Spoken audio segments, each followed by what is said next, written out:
This is the oldest surviving photograph of Niagara Falls. Ethereal music plays, captured from the Canadian side around 1840.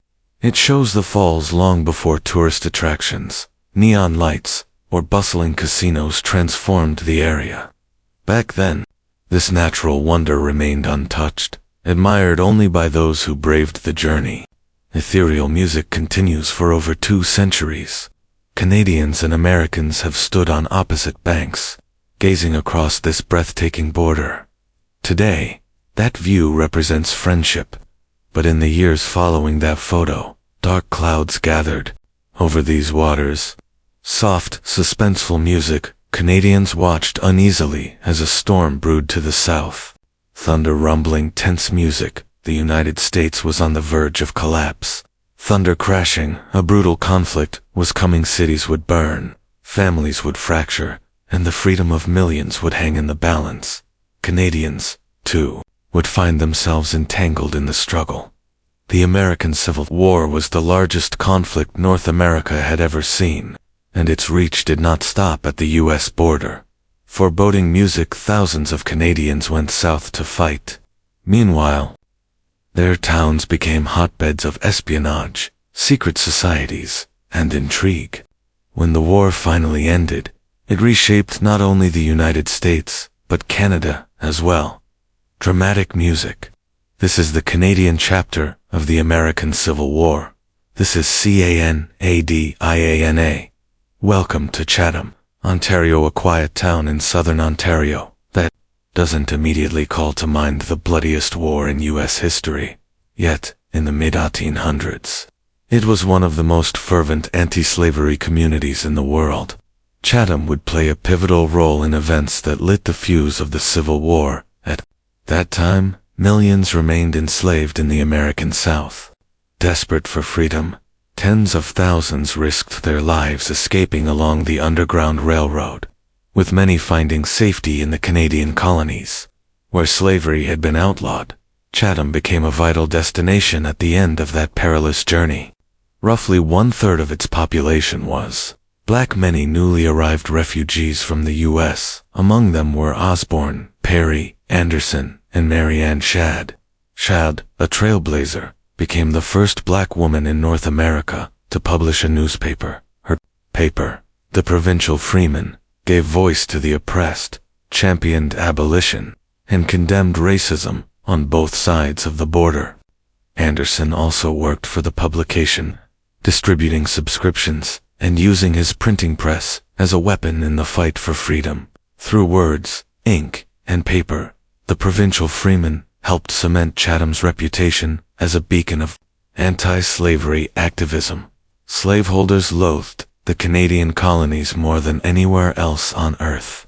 That hostility soon drew one of the most radical abolitionists of all time, John Brown.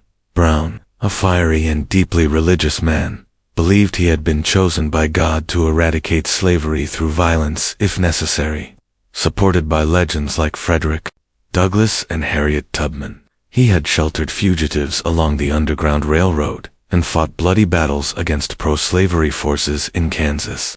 Now, he prepared to launch his boldest mission yet. Brown dreamed of igniting a new American revolution, one that would destroy slavery forever. To organize it, he came to Chatham's First Baptist Church, where he held a series of clandestine meetings. There, he laid out his vision of armed rebellion and presented a revolutionary constitution for a reborn United States. Osborne Perry Anderson served as secretary during those meetings. He signed the new constitution and later followed Brown south, ready to fight. The plan was audacious, borderline insane. On a night in October 1859, Brown's ragtag force of just 17 men attacked the federal arsenal at Harper's Ferry, Virginia. They captured weapons, took hostages, and waited for enslaved people to rise and join them in revolution. Anderson, known as the Canadian, was tasked with capturing a particularly symbolic hostage, George Washington's great. Anderson and his comrades stormed the plantation, freed those enslaved there, and seized heirlooms passed down from the first U.S. president. including Washington's sword and Lafayette's pistols. The symbolism was unmistakably a black revolutionary from Canada, seizing the weapons of America's founding fathers. But the rebellion quickly unraveled. Word spread, militias swarmed the town, and federal troops under Robert E. Lee closed in. Outnumbered and surrounded, Brown's men fought desperately, but most were killed or captured. Brown himself was sentenced to hang. Anderson was among the few who escaped. Fleeing along the Underground Railroad back to Canada, he later became the only black raider to publish an eyewitness account of Harper's Ferry. Meanwhile, in the weeks before his execution, John Brown wrote letters, gave interviews, and transformed himself into a martyr for the abolitionist cause. The raid shocked America. Pro-slavery Southerners saw it as proof they needed to secede. Abolitionists hailed Brown as a hero and a prophet. Less than a year later, Abraham Lincoln was elected president. The South broke away, and the Civil War erupted. The first major clash came at Bull Run, near Washington, D.C. Amid the chaos were Canadians, including one woman disguised as a man. Ominous music. Sarah Emma Edmonds grew up in New Brunswick. At 17, facing a forced marriage to an older man, she fled her home and reinvented herself, cutting her hair short, altering her appearance, and borrowing men's clothing. She adopted the identity of Franklin Thompson, a Bible salesman, by the time the Civil War began. She was living in the U.S., determined to join the Union cause. She enlisted under her male persona. No one noticed her disguise. The army cared only that she could shoot, march, and load a cartridge. Edmonds became one of more than 500 women who secretly fought in the war, dressed as men. She was assigned as a field nurse, thrust into the horror of Bull Run. Amid gunfire and smoke, she carried the wounded to safety and tended to soldiers in makeshift hospitals, where amputations were performed en masse. The Union lost the battle, but Edmonds escaped with her life. Over the years, she continued to serve on the front lines, as a nurse, messenger, and sometimes even a spy. She wasn't alone. Other Canadians served in the Union Army. Edward P. Doherty of Quebec, who later captured John Wilkes Booth, Lincoln's assassin, Calix Alavallee, who fought at Antietam, and later composed the music for O Canada, and Osborne Anderson, who after Harper's Ferry, recruited black soldiers and fought for the Union himself. Tens of thousands of Canadians fought in nearly every major battle of the Civil War. Tense music, but by volunteering, they were breaking the law. At the time, Canada wasn't yet a unified country, but rather British colonies. An official British policy was strict neutrality.